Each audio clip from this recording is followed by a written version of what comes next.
आज झारखंड की भावना, यहाँ की संस्कृति, यहाँ की अस्मिता के रक्षक के रूप में मौजूद बनता हजाम पूरे इस क्षेत्र की आवाम को सबसे पहले मैं झारखंडी जोहार करता हूँ, हार्दिक अभिनंदन करता हूँ। साथियों,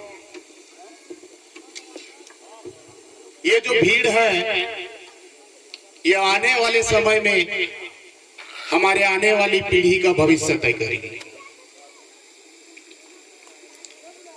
एक लंबा संघर्ष चला था, कई लोगों ने अपनी कुर्बानियां दी, कई लोग शहीद हुए। जब जब झारखंड का इतिहास रहा है कि जब जब बाहरी लोगों ने, दिकुओं ने यहाँ की अस्मिता पर हमला किया, तब तब यहाँ का नौजवान उठकर खड़ा हुआ है और अपने हक की रक्षा की है। लंबे संघर्ष के बाद अलग झारखंड राज्य की परिकल्पना धरातल पर उतरी, अलग राज्य बना, शासन हमारे हाथ में आया। हमारे लोग यहाँ की विधायिका पर काबिज हुए।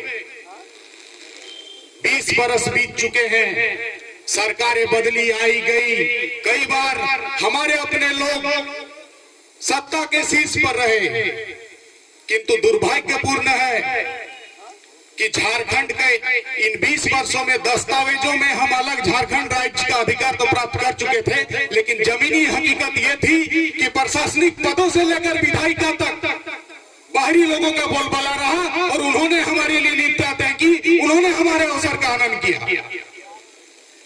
और हमारा जो यहाँ के लोग जो सत्ता के शीर्ष पर पहुंचे, उन्होंने तमाशबीन होकर हिजड़ों की तरह चुपचाप मौन रहकर इन चीजों को होने दिया। गलती उन अगुवाओं की है, ऐसा नहीं है कि पहल नहीं हुआ था। राज्य गठन के शुरुआती दौर पर तत्कालीन सरकार ने, मरांडी जी की सरकार ने 1932 खतियान के आधार पर डोमिसाइल की संकल्पना को एक शुरुआत जरूर कर दी थी, लेकिन हमारे अपाहिज दोगले नेताओं ने उसको भी निर्मूल कर दिया। ये वोट बैंक की राजनीति, ये स्वार्थ की राजनीति, सिर्फ इन चंद खुशियों की वजह से सत्ता पर बने रहने के लिए उन्होंने डोमिसाइल जैसे महत्वपूर्ण जो मुद्दा था उसको इग्नोर किया। और गलती हमारी भी है कि हम उन दोगले अपाहिज पंगु नेताओं को लगातार चुन चुन कर सदन में भेजते रहे।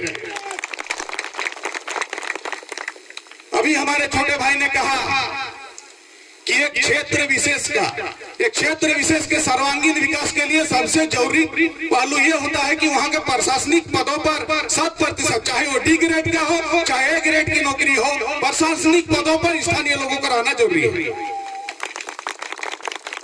ऐसा इसलिए है क्योंकि मान लीजिए कि बीडीओ है हमारे ब्लॉक में, वो अगर हमारी भाषा ही नहीं जानता है तो हमारी समस्याएं क्या है, इस क्षेत्र की समस्या क्या है, कैसे जान सकते हैं?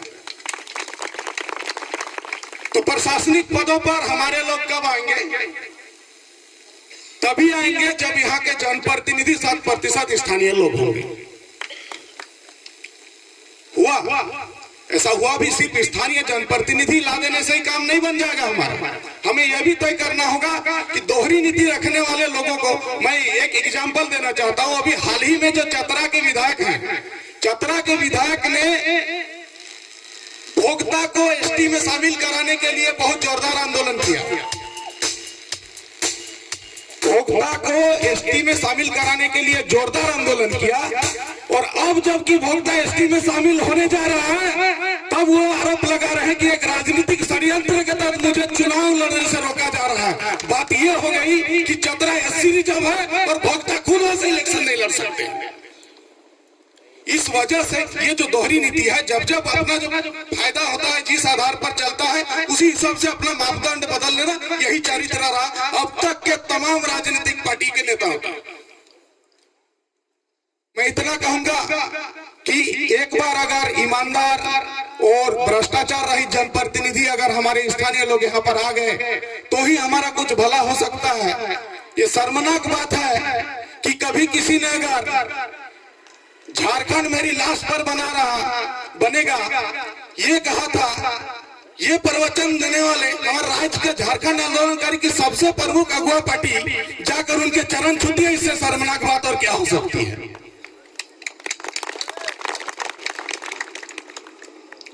मैं गुजारिश करूंगा कि आप सभी जिस जोश जिस उत्साह के साथ इस भीड़ में जुटे हैं इसको बरकरार रखने की आवश्यकता है, क्योंकि जनप्रतिनिधि अगर फेलियर होती है तो जनता को जागना पड़ता है।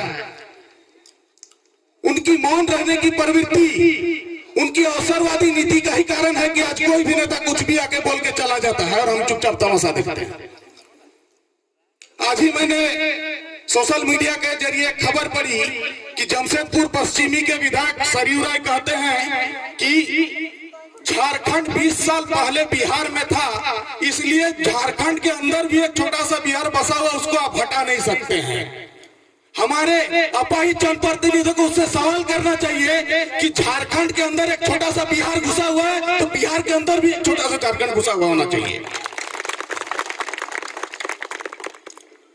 मुद्दे सिर्फ यही नहीं है, यहाँ न सिर्फ नौकरी पर कब्जा किया गया बाहरी लोगों द्वारा, बल्कि यहाँ की जमीन पर भी कब्जा किया गया है। मैं दावा करता हूँ कि रांची हो, धनबाद हो, जमशेदपुर, जितने भी अतिक्रमण युक्त जमीन है वो उनमें से कोई भी मात्र 2% भी मुझे नहीं लगता कि स्थानीय लोग होंगे वहां से। क्या पतरातू का आदमी जाकर रांची में कब्जा करके जमीन घर बनाता है? क्या बनता का आदमी जाकर घर बनाता है? नहीं। जमशेदपुर में पिछले चुनाव में एक महत्वपूर्ण मुद्दा था, 86 बस्तियों को मालिकाना हक देने की बात थी। 86 जो बस्ती हैं वो जमशेदपुर पूर्वी और पश्चिमी दोनों सीट के लिए एक मुद्दा है। सभी नेता आते हैं और उसी बेसिस पर वोट मांगते हैं, वो उनको आज मालिकाना हक चाहिए। लेकिन मैं स्पष्ट कर देना चाहता हूं कि वो जमीन तुम्हारे बाप की नहीं है, वो यहाँ के लोगों की है। कैसे है ये मैं बताता हूं।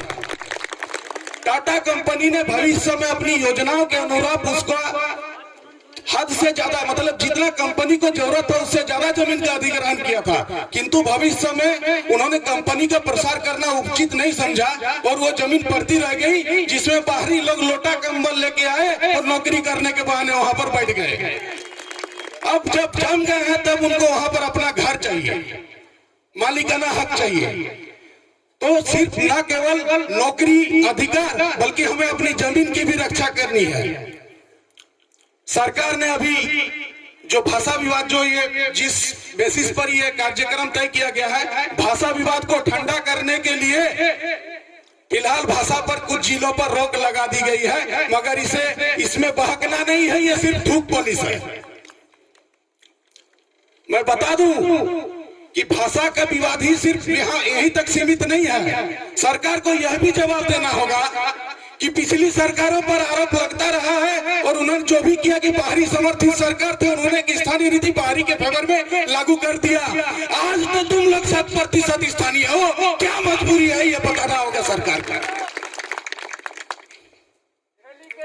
ये जो भीड़ है, ये हुजूम है, इनको चेतावनी देते हुए मैं कहना चाहता हूं सरकार को इस मंच से, हमारे जनप्रतिनिधियों को इस मंच से कि वक्त है, सुधर जाओ। जो पहले गलती हुई है उसको सुधार करो, वरना जो ये हुजूम आज एक जगह इकट्ठा होकर भाषण दे रही है, भाषण सुन रही है, कल तुम्हारे घर में ऐसा उड़का जम करेगी कि वोट मांगने के भी काबिल नहीं रह जाओगे।